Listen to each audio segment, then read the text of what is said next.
Assalamualaikum warahmatullahi wabarakatuh. Halo Bunda, ketemu lagi sama aku Bunda Opi. Di video kali ini aku mau ngobrolin faktor yang mempengaruhi kemampuan bahasa anak. Jadi ada dua faktor yang mempengaruhi. Yang pertama faktor internal dan faktor eksternal.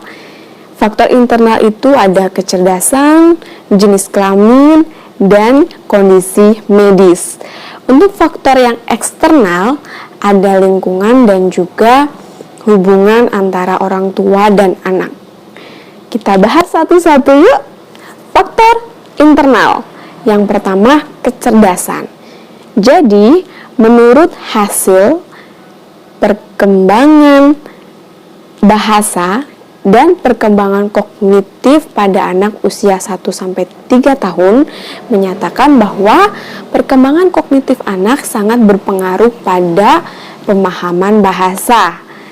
Maka dari itu, ketika kemampuan kognitif anak itu tinggi, maka permasalahan bahasa pada anak itu rendah.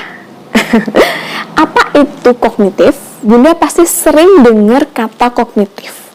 Jadi kognitif itu adalah kemampuan untuk memahami, untuk berpikir, untuk mengingat, memecahkan masalah, bahkan mempertimbangkan mengambil keputusan. Nah, kemampuan-kemampuan ini bisa didapatkan oleh anak dengan cara stimulasi. Nah, Bunda, di video aku yang 7 aktivitas anak terlambat bicara itu bisa untuk menstimulasi kemampuan kognitif anak. Nah, di video itu ada salah satu kegiatan, kalau nggak salah aku kasih di kegiatan yang ke-7. Kegiatannya adalah memilih. Jadi, semisal ketika mau pakai baju, anak diberi pilihan. Mau pakai baju yang gambar bunga atau pakai baju yang gambar kupu-kupu. Dari kegiatan memilih itu, anak belajar untuk memahami perasaannya. Di sini maksudnya memahami kesukaannya, dia suka yang mana nih. Dan anak dilatih untuk berpikir. Jadi dia berpikir, kalau aku pilih yang ini maka ini. Kalau aku pilih yang ini maka ini. Nah, dari kegiatan itu maka anak belajar caranya mengambil keputusan. Caranya memilih mana yang lebih dia sukai dan caranya untuk memecahkan masalah. Kita lanjut ke faktor internal yang kedua, ada jenis kelamin. Ini menurut hasil dari perkembangan bahasa dan perkembangan kognitif yang tadi, bahwa sekitar 77,8% laki-laki lebih banyak mengalami permasalahan bahasa daripada perempuan. Nah, makanya ini sama ya kayak waktu aku konsultasi ke dokter. Dokternya juga bilang bahwa anakku tuh nggak bermasalah, responnya bagus. Ya biasa gitu, kalau anak laki-laki memang biasanya kemampuannya itu memang lebih lambat daripada anak perempuan. Perkembangan syarafnya itu juga lebih lambat daripada anak perempuan. Nah, ini juga terjadi di laki-laki dewasa.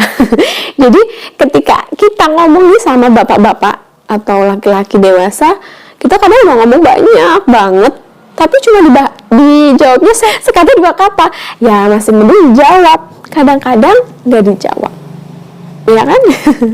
Padahal perempuan itu memerlukan 20.000 kata per hari untuk dikeluarkan biar harinya itu menyenangkan. Oke, kita lanjut ke faktor internal yang ketiga. Yang ketiga ini adalah kondisi medis. Kalau kondisi medis ini maksudnya kondisi bawaan saat anak lahir. Contohnya adalah Down syndrome, autis, hiperaktif, dan masalah-masalah semacamnya. Kalau kondisi medis ini harus dikonsultasikan dulu ke ahlinya tentunya, karena nanti setiap anak pasti penanganannya berbeda-beda sesuai dengan kondisinya. Lanjut kita ke faktor eksternal. Yang pertama adalah lingkungan. Jadi lingkungan yang komunikatif itu sangat membantu untuk menstimulasi perkembangan bahasa anak. Jadi anak-anak yang tinggal di lingkungan yang komunikatif, insya Allah kemampuan bahasanya juga akan jauh lebih baik. Yang kedua, ada hubungan antara orang tua dan anak. Ini termasuk juga dengan pola asuh. Jadi anak-anak yang diasuh dengan pola asuh demokratis akan lebih baik pemahaman bahasanya daripada anak yang diasuh dengan pola asuh primitif atau otoriter. Seperti apa sih pola asuh demokratis? Jadi pola asuhnya tentu adalah yang memberikan kebebasan kepada anak untuk menyampaikan perasaannya, menyampaikan pikirannya, gagasannya, memberikan kebebasan kepada anak untuk mengeksplor diri, yang tentunya ada batasan-batasannya. Tapi kadang-kadang nih, khususnya aku, kadang-kadang juga masih menerapkan pola asuh yang primitif dan juga otoriter. Ini sering banget terjadi ketika pemilihan baju. Jadi misalkan nih kita mau pergi, biasanya karena ingin anaknya terlihat cantik, terlihat ganteng, rapi, kita memaksa anak memakai apa yang kita pilihkan, padahal si anak gak mau, padahal si anak punya pilihan sendiri. Pada akhirnya kita memaksa ya, bukan memberi pengarahan, memaksa. Kegiatan memaksa itu justru akan menekan kemampuan anak untuk percaya diri, kemampuan anak untuk menentukan pilihan tadi ya, kemampuan anak untuk mengambil keputusan. Seharusnya kita memberikan pengarahan, bukan memaksa. Tapi kadang-kadang kan waktunya udah mepet nih, udah mau berangkat nih, udah disiapin bajunya, ternyata anaknya nggak mau. Anaknya ribut, anaknya pakai baju atasnya bunga-bunga warna merah, celananya garis-garis warna hijau, kerudungnya warna biru. Kan jadi gak nyambung nih, padahal kita mau ke acara yang penting, ke acara yang memang harus rapi. Kadang-kadang kan terus jadi ribut dan akhirnya memaksa anak. Aku sih biasanya kayak gitu. Kadang-kadang aku istighfar, ya Allah gitu, padahal kan anak itu juga manusia. Dia juga berhak memilih, dia juga berhak diperhatikan perasaan dan pikirannya. Makanya sampai saat ini aku juga masih belajar dalam menstimulasi anak, belajar dalam memahami anak. Kita lanjut ke yang kedua, tadi kan pola asuh, dan yang kedua ini adalah komunikasi. Jadi faktor eksternal, hubungan antara orang tua dan anak, tadi ada pola asuh, dan yang sekarang adalah komunikasi, cara berkomunikasi. Cara berkomunikasi ini berpengaruh pada pemahaman bahasa. Misalkan di rumah itu ya jarang ngajak ngobrol, otomatis kemampuan bahasa anak juga akan kurang. Nah, ini aku juga ada di video yang ngobrol sebelum tidur. Jadi ini sudah aku buktikan, udah aku coba dan sudah aku buktikan hasilnya, bahwa ketika ngobrol sebelum tidur itu anak lebih cepat meresap, anak lebih cepat menangkap perkataan. Ngobrol sebelum tidur selain membantu untuk lebih mendekatkan kita kepada anak, juga bisa membantu anak menambah kosakata. Jadi ketika sebelum tidur kita bisa minta maaf ke anak kalau di hari itu kita banyak salah, kita bisa mengungkapkan keinginan kita terhadap anak. Misalkan kita kepengen anaknya lebih nurut nih, Mas Saki kan anaknya pintar nih, nurut ya, Bunda seneng deh kalau Mas Saki nurut gitu.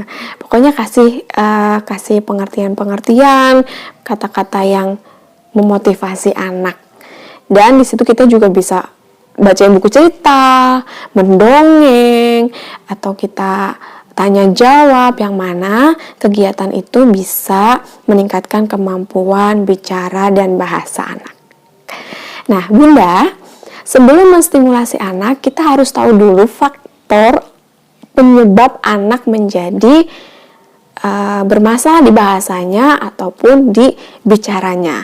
Nah, di anakku yang kedua ini, awalnya aku kurang kurang memperhatikan. Jadi anakku ini waktu 2 tahun kan belum bisa ngomong. Tapi kan aku mikirnya anakku yang pertama udah bisa ngomong kok di usia 2 tahun, bahkan sudah bisa storytelling. Anakku yang pertama juga nonton YouTube, tapi bisa juga kok ngomongnya lancar gitu. Makanya aku bawalah anakku yang kedua ini untuk konsultasi ke dokter karena aku khawatir anakku ada permasalahan lain. Nah ternyata anakku nggak ada permasalahan lain nih, syarafnya bagus, responnya bagus. Nah ketika aku observasi lagi, anakku ternyata karena terlambat bicara itu karena ya salahku pola asuh. Jadi aku itu sering kasih gratisan ke anak. Kasih gratisan. Iya, jadi ketika anak itu nunjuk-nunjuk, kepengen sesuatu nunjuk-nunjuk, ngerengek-ngerengek, daripada ribet, lah aku langsung ambilin aja tanpa meminta anak untuk ngomong. Padahal di usia sekitar 18 bulan tuh sebetulnya anakku sudah keluar kosakata. Tapi kosakatanya tuh hilang gitu aja karena nggak dipakai. Itu karena anak sering dikasih gratisan, cuma-cuma. Ketika anak kepengen sesuatu, rengek. Kita lah kan tahu tuh anak minta apa, langsung kasih. Daripada ribut, langsung kasih. Jadi itu salah. Harusnya anak diminta untuk mengungkapkan dulu apa yang dia mau. Nah, terus aku juga melakukan komunikasi yang salah ke anakku yang kedua ini. Kebetulan di anakku yang kedua ini kan kakaknya juga masih anak-anak. Usianya masih 5 tahun. Dan aku juga lagi hamil muda yang kondisinya agak kurang fit. Jadi aku kayak males aja gitu, males ngomong gitu. Jadi anakku yang kedua ini lebih sering aku biarin main sendiri. Kebetulan dia kalau main sendiri juga anteng. Aku biarin main sendiri. Terus kalau nonton YouTube gak didampingin. Kalau anakku yang pertama itu memang nonton YouTube, tapi aku dampingin, aku ajakin ngobrol, aku sambil ikut nonton dan aku sambil tanya-tanya tentang yang ada di video itu. Kalau anakku yang kedua ya nonton aja, mainannya main sendiri. Nah, ketika aku udah tahu kesalahanku, baru aku perbaiki, dan alhamdulillah ketika sudah diperbaiki ya itu sesuai dengan videoku yang pertama, pengalamanku, alhamdulillah anakku sudah bisa keluar kata-kata. Sudah bisa merangkai kata menjadi kalimat.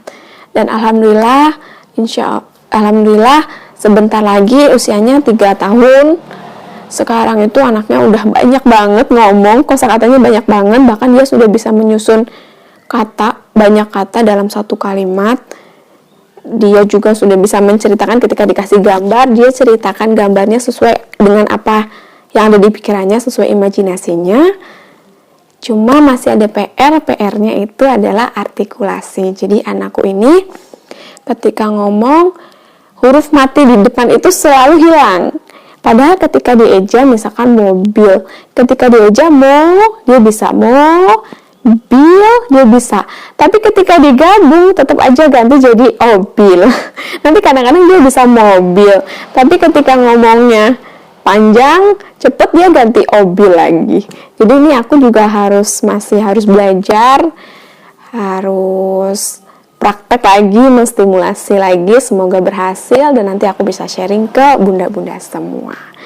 Oke bunda, segitu aja videonya. Semoga videonya aku selalu bermanfaat. Terima kasih sudah menonton. Wassalamualaikum warahmatullahi wabarakatuh.